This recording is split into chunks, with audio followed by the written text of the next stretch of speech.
Pumanaw na sa edad na 46 si retired boxing world champion Ricky Hatton.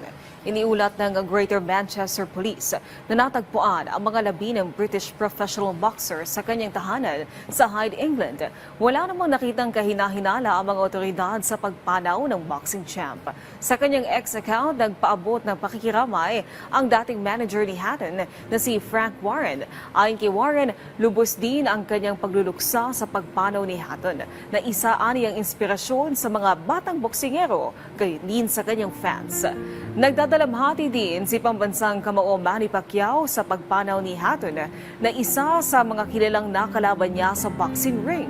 Ayon kay Pacquiao, hindi lamang great fighter si Hatton sa loob ng ring, kundi maging sa buhay dahil sa pagpapakita ng katapangan at kabutihan.